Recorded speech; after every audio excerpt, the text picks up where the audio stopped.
നിലമ്പൂരിൽ സജീവ ചർച്ചയായി പെൻഷൻ വിവാദവും മലപ്പുറം പരാമർശവും. കെ.സി. വേണുഗോപാൽ മാപ്പ് പറയണമെന്ന് ആവർത്തിച്ച് LDF. പരാമർശത്തിനെതിരെ നാളെ 10 മണിക്ക് പെൻഷൻ ഗുണഭോക്താക്കളുടെ കൂട്ടായ്മയും സംഘടിപ്പിച്ചിട്ടുണ്ട്. അതേസമയം തെരഞ്ഞെടുപ്പ് സമയത്ത് പെൻഷൻ ഒരുമിച്ച് കൊടുക്കുന്ന തട്ടിപ്പ് അവസാനിപ്പിക്കണമെന്ന് VD സതീശൻ പറഞ്ഞു. മലപ്പുറം പരാമർശത്തിൽ മുഖ്യമന്ത്രി മാപ്പ് പറയണമെന്ന് രമേശ് ചെന്നിത്തലയും ആവശ്യപ്പെട്ടു.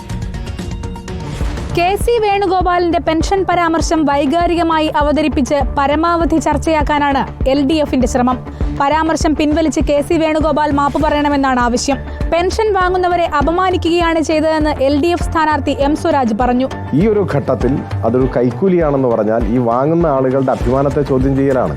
അത് പറയാൻ പാടില്ലായിരുന്നു. അതാണ് എന്റെ അഭിപ്രായം. ഞാൻ അതിൽ ഉറച്ചു നിൽക്കുന്നു. പരാമർശത്തിനെതിരെ പെൻഷൻ വാങ്ങുന്നവരുടെ പ്രതിഷേധ കൂട്ടായ്മ സംഘടിപ്പിക്കുകയാണ് LDF. നാളെ രാവിലെ 10 മണിക്ക് നടക്കുന്ന കൂട്ടായ്മ A. വിജയരാഘവൻ ഉദ്ഘാടനം ചെയ്യും. അതേസമയം തെരഞ്ഞെടുപ്പ് സമയത്ത് പെൻഷൻ ഒരുമിച്ച് കൊടുക്കുന്നത് തട്ടിപ്പാണെന്നും അവസാനിപ്പിക്കണമെന്നും പ്രതിപക്ഷ നേതാവ് ആവശ്യപ്പെട്ടു. അതായത് കുറെ കാലം പെൻഷൻ കൊടുക്കാതിരിക്കുക, അതിന്റെ പെൻഷന്റെ കുടിശ്ശിക വരിക, അതിന്റെ ഇലക്ഷൻ എടുക്കുമ്പോൾ അത് കൊണ്ടു കൊടുക്കുക. അപ്പൊ ആ പാവങ്ങൾ എന്ത് ചെയ്യും? അവരുടെ ദൗർഭാഗ്യത്തെ മുതലെടുക്കല്ലേ. ആ തട്ടിപ്പ് അവസാനിപ്പിക്കണമെന്നാ പറഞ്ഞത് കെ.സി. വേണുഗോപാൽ.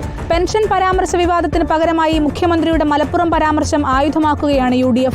പരാമർശത്തിൽ മുഖ്യമന്ത്രി മാപ്പ് പറയണമെന്ന് ചെന്നിത്തല ആവശ്യപ്പെട്ടു. തുടർച്ചയായി മലപ്പുറം ജില്ലയിലെ ജനങ്ങളെ ആക്ഷേപിക്കുകയും അപമാനിക്കുകയും ചെയ്യുകയാണ് കേരളത്തിന്റെ മുഖ്യമന്ത്രിയും CPM ചെയ്യുന്നത്.